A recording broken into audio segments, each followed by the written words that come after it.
Varicose veins తో బాధపడుతున్నారా? దసరా సందర్భంగా ఉచిత కన్సల్టేషన్, సర్జరీపై 20% వరకు డిస్కౌంట్. అమ్మ వివాహం ఏదైనా చేయాలంటే అటు 7 తరాలు, ఇటు 7 తరాలు ఖచ్చితంగా చూసుకొని చేస్తేనే మంచిది అంటూ ఉంటారు. అవునమ్మా. అలాంటిది ఇప్పుడున్న పరిస్థితుల్లో ఏంటంటే ప్రతి ఒక్కళ్ళు కూడా క్షణికావేశాలు ఎక్కువైపోయి చిన్న చిన్న వాటికి కూడా ఆత్మహత్యలు చేసుకుంటూ ఉన్నారు. అవును.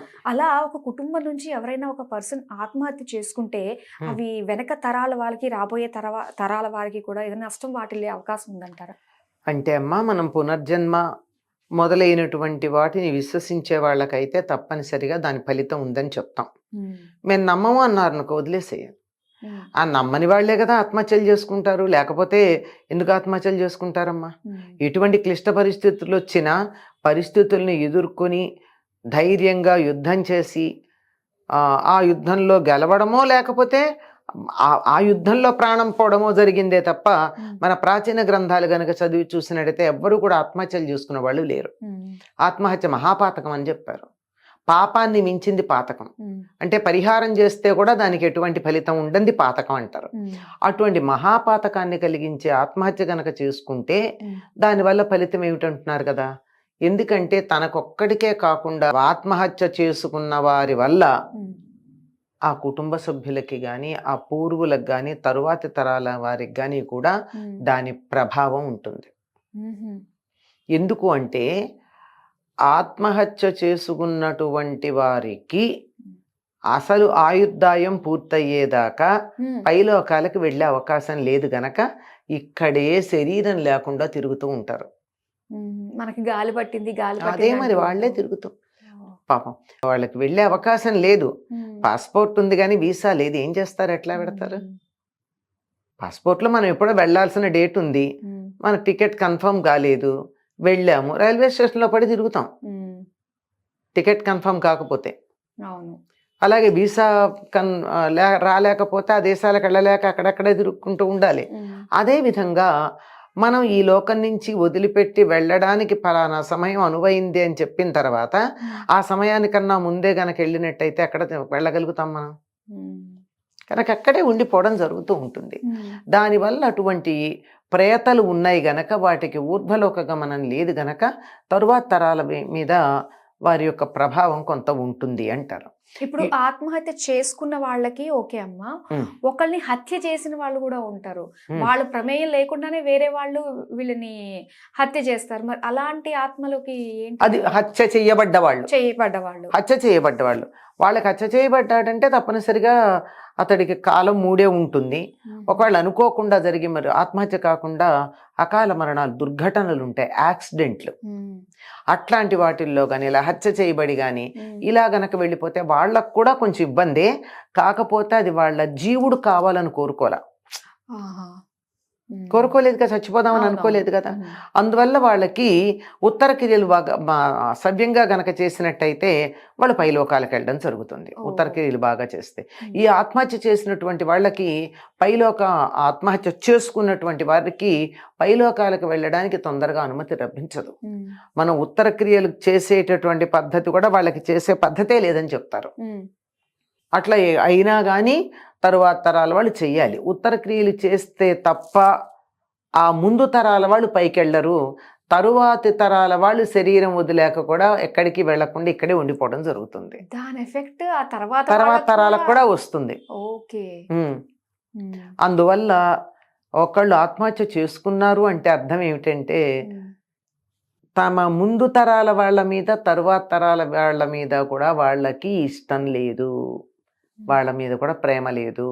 తన మీద తనకి ఎట్లాగో లేదు, తన మీద లేకపోవడం వల్లే ఆత్మహత్య చేసుకోవడం.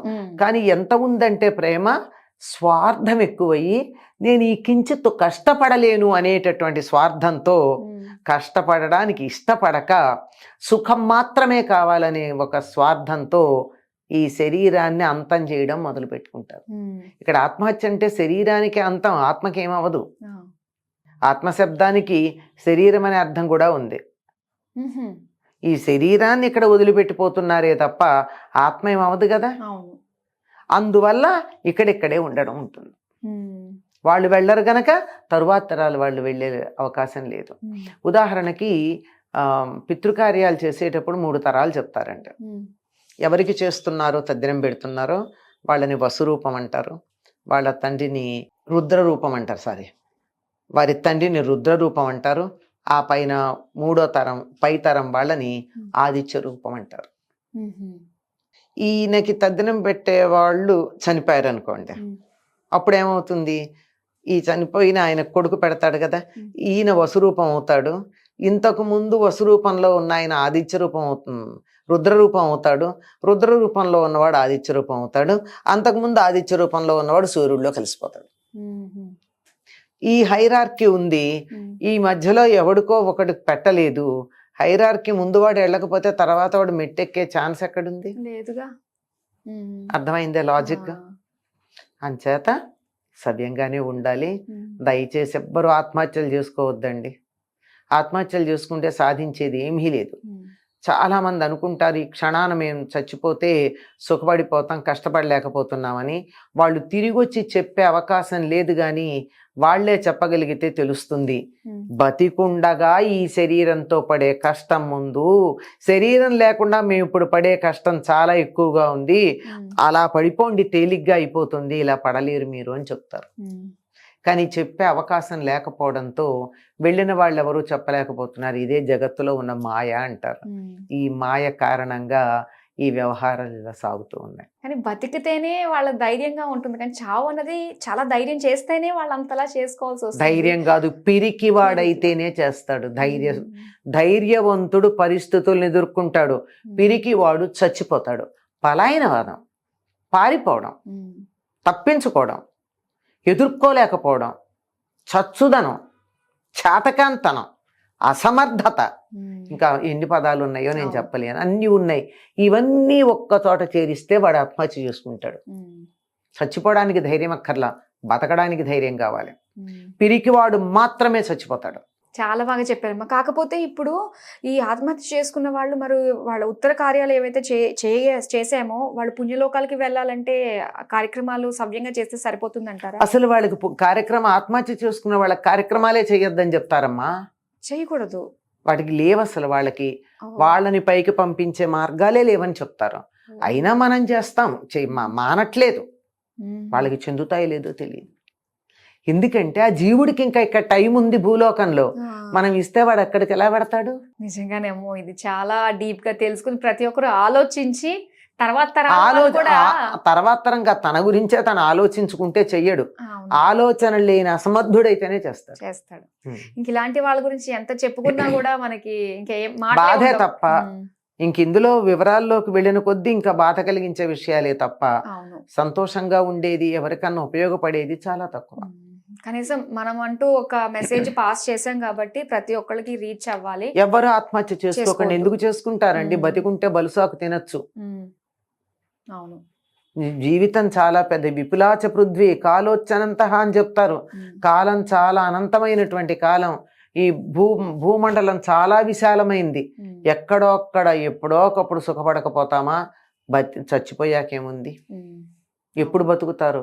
బ్రతికియుండన సుఖములు బడయవచ్చు అని ఉంది. బతికుంటే కదా సుఖం. ఆత్మహత్య చేసుకుని ఫలాంది ఆత్మాహుతి చేస్తాం, ఇది సాధిస్తామంటే నువ్వు సాధించిన దాన్ని మరెవరో అనుభవిస్తున్నారు, కానీ నీకేం లేదుగా. అవును, ఎంతో మంది బలిదానాలు చేశారు.